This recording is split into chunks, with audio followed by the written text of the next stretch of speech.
Bismillahirrahmanirrahim. Assalamualaikum warahmatullahi wabarakatuh. Pemirsa yang dirahmati Allah, marilah kita simak ceramah dari Buya Arus Yasin dengan tema Ijazah Zikir Tingkat Tinggi. Sebelumnya marilah kita bersolawat terlebih dahulu. Allahumma sholli ala Sayyidina Muhammad wa ala ali Sayyidina Muhammad. Selamat menyaksikan. Zikir itu panas. Dalam zikir itu ada energi ilahiyah, ada nur tapi hal. Itulah sebabnya zikir itu bisa menetralkan banyak hal. Bismillahirrahmanirrahim, la yadurru ma'asmihi syai'un fil ardi wala fis sama'i as-sami'ul alim. Dengan nama Allah. Ini gak usah datang ke dukun ya, amalkan ini. Mau diserang-serang dalam politik ya, kali Bu Bupati, Pak Wakil diserang orang, amalkan ini pagi sore, satu nafas. Bismillahirrahmanirrahim, la yadurru ma'asmihi syai'un fil ardi wala fis sama'i wa huwas sami'ul alim. Ini langsung turun dari langit. Ini lafaz ini langsung turun dari langit. Diajarkan Rasulullah SAW kepada sahabat. Diriwayatkan oleh Imam Abu Dawud dengan nama Allah. Bismillah allazi, yang mana la yadurru ma'asmihi, tidak ada yang akan merusak, mengganggu siapa yang bersama namanya. Maksudnya apa? Gak ada yang ganggu, baik dari langit ataupun dari bumi. Namanya Allah, Allah titipkan semuanya ke dalam qalbu Rasulullah sallallahu alaihi wasallam. Maka orang yang datang kepada Allah lewat pancaran qalbu Rasulullah, dia langsung diterima. Kalau saya masuk kantor Bu Bupati, bawa surat sakti dari Bu Bupati, diterima nggak? Diterima. Tapi kalau bawa proposal nggak ada janjian, tolak nggak? Tolak. Biasanya kalau pegawai itu ada kartu ya, kartu pengenal diri. Apa namanya? ID card. ID card. Itu kalau kita kemana-mana pakai ID card, tertulis di situ statusnya apa. Pasti tempat itu menghormati kita. Yang dipandang bukan kita, ID card. Ya.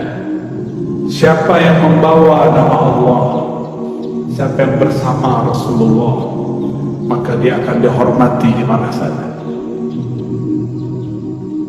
Imam Ahmad bin Hanbal dilecehkan oleh Al-Ghazali, ditelanjangi Pak.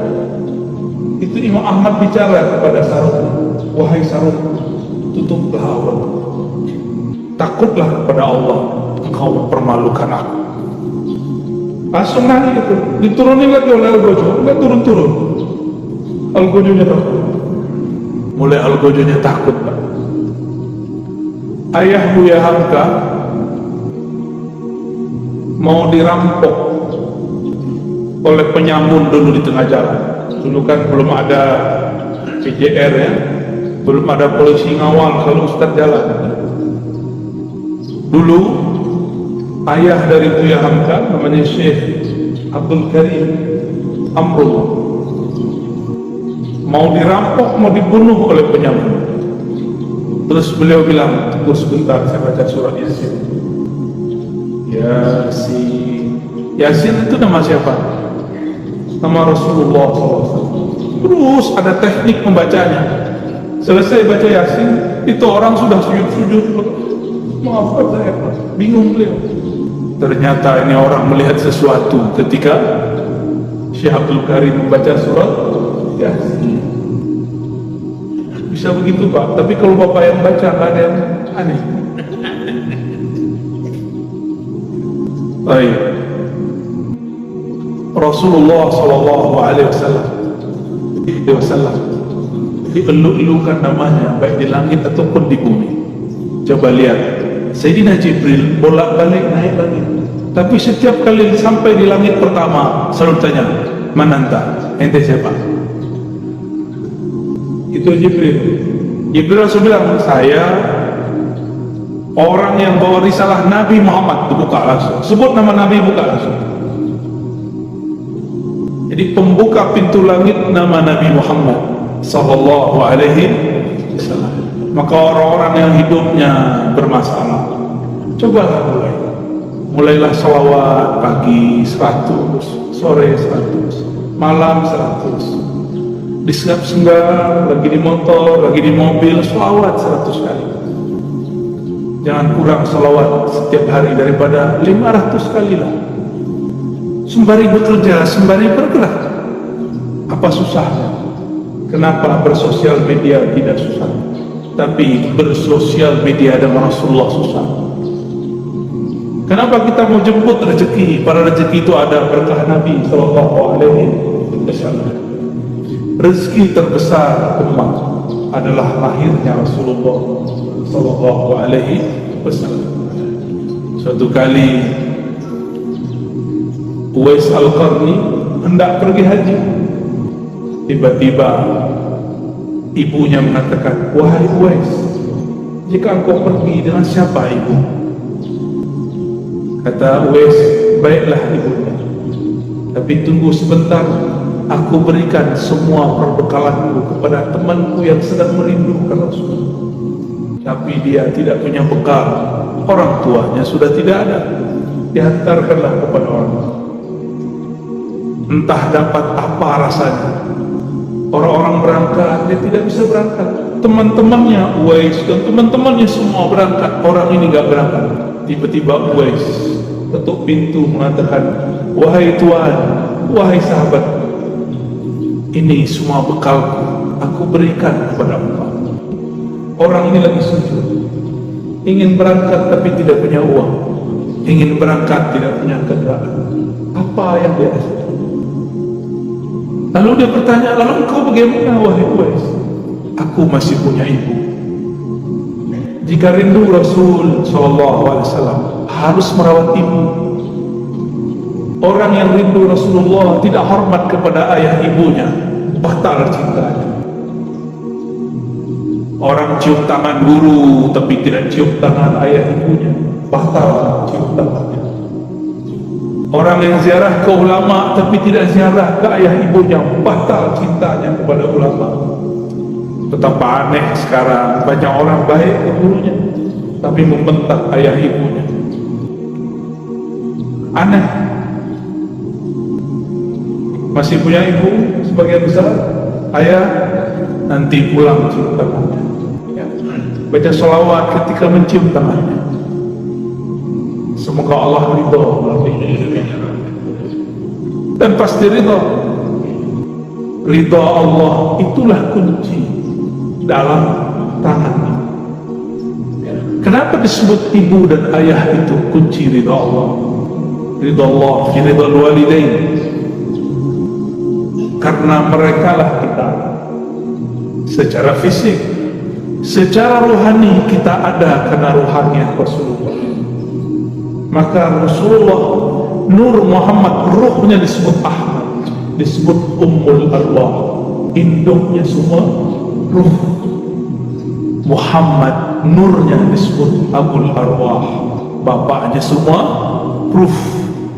Ini cuma istilah, bahwa salah satu bersumber darinya.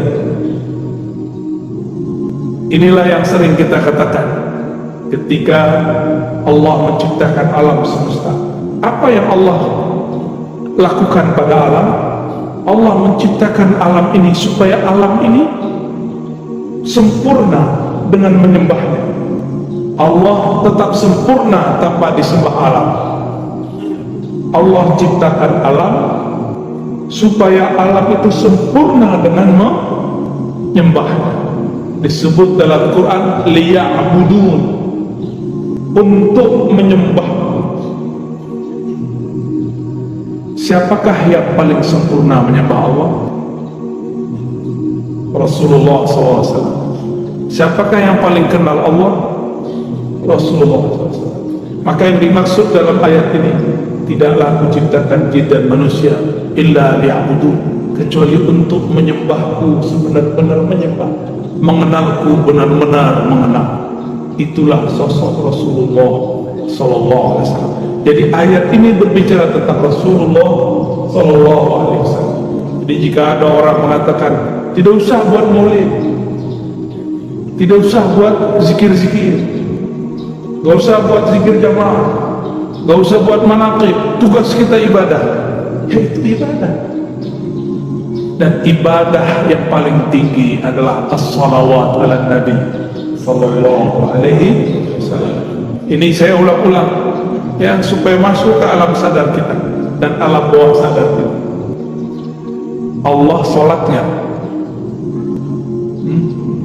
Allah sholatnya, Allah tadi sholat subuh gak? Saya ulang yang kenceng, Allah sholatnya, Allah haji gak? Allah puasa gak? Allah sedekah gak? Tapi Allah bersalat. Inna Allah malaikatahu yusholluna. Jadi sebelum ada salatnya kita, Allah sudah salawat kepada Nabi. Sebelum ada zikir, baca Quran, ngaji kita, belum ada thariqat kita, belum ada mazhab kita, belum ada manhaj kita, belum ada, Allah sudah bersalawat. Maka ciri-ciri musuh Allah, dia benci orang salawat. Meskipun sorbannya 7 kali lilit, meskipun jenggotnya sepanjang tali apa? Tali rapia. Oh, Pak, kayaknya kesal banget orang itu. Korban sepertinya ya. Nggak ngaruh. Tidak berperan. Bapak Ibu yang berkata, karena salawat itu adalah fiilnya Allah. Salawat itu apa? Apa arti fiil? Kerjanya Allah. Dengan salawat itulah Allah menciptakan.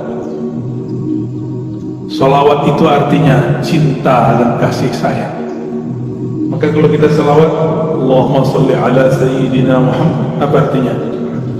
Ya Allah, sampaikan cinta, salam, kasih sayang kepada baginda Nabi Muhammad. Jadi salawat itu jangan pakai terjemahan biasa.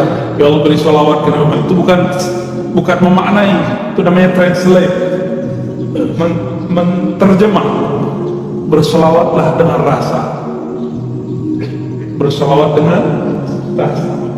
Kita mengatakan, Ya Allah, baligh salami wa salati ala sayyidina Rasulullah, sampaikan salam rinduku, cintaku kepada Rasulullah Sallallahu Alaihi Wasallam. Kalau sudah cinta, apapun yang disuruh, yang dimintanya, mau gak? Dulu kita belum kenal orang, ngasih 500 dia susah.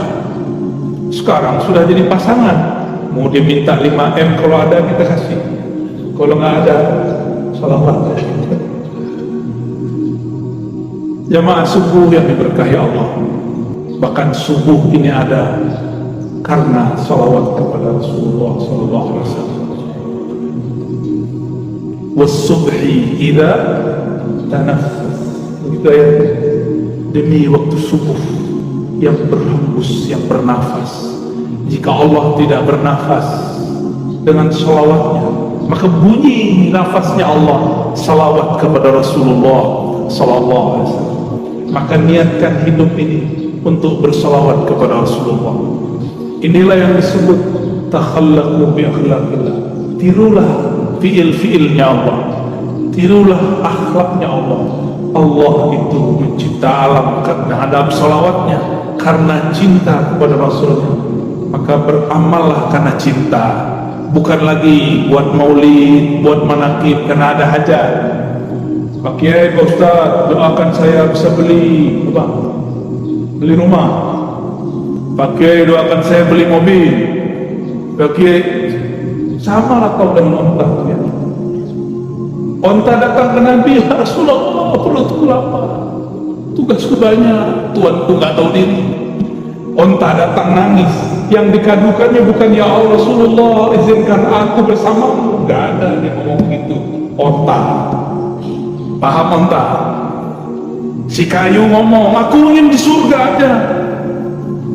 Tapi beda dengan Abu Bakar, beda dengan Umar, beda dengan Utsman, beda dengan Ali. Mereka ingin jadi pintu-pintunya Rasul. Maka ujung dari pintunya Rasulullah, pintu terdekat Sayyidina Ali. Apa kata beliau? Aku kota ilmu, Alilah pintunya. Maka tiada satu mazhab, satu manhaj, satu aliran, satu pemikiran yang sahih kecuali sanadnya bersambung kepada Sayyidina Ali. Tapi syaitan tidak tinggal diam. Dia buatlah, dia campur adukkanlah cinta kepada Ali dengan benci kepada sahabat. Namanya kelompok Rafidhah, kelompok yang membenci sahabat Rasul sallallahu alaihi wasallam.